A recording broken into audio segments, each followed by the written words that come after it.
The lesson I will be discussing today is greetings and introductions. This is a very basic level 1 Spanish lesson, and I'm planning to teach this lesson in the beginning of the school year perhaps.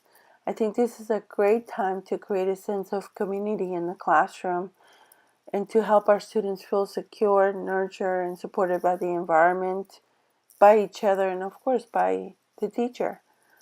I also think that some of the most important skills children need for school readiness and success are the people skills of social interactions, communication, collaboration, and problem solving.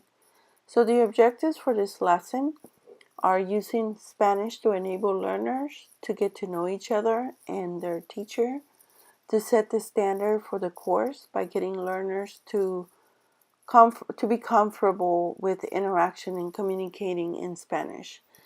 I also want them to be able to demonstrate formal as well as an informal conversation using usted or tú, and they will also be introduced to the phrase a mí me gusta.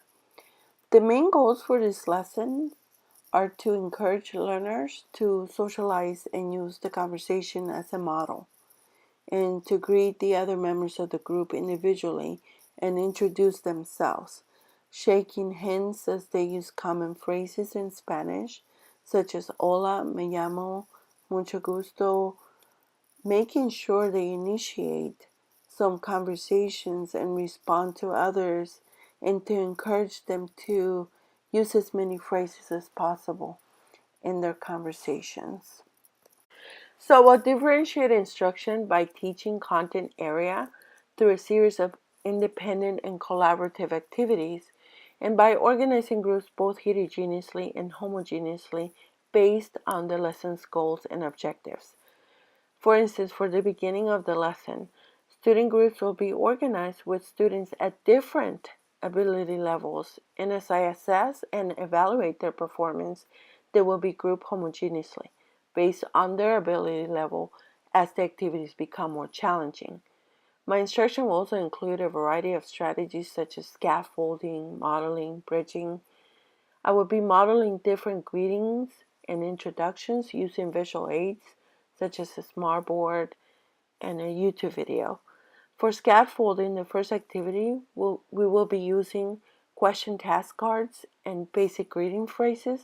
Then students will practice doing this without the cards.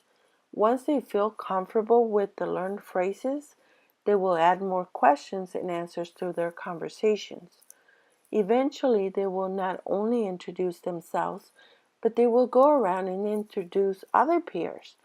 The next activity will involve putting together a podcast or a song using software such as GarageBand.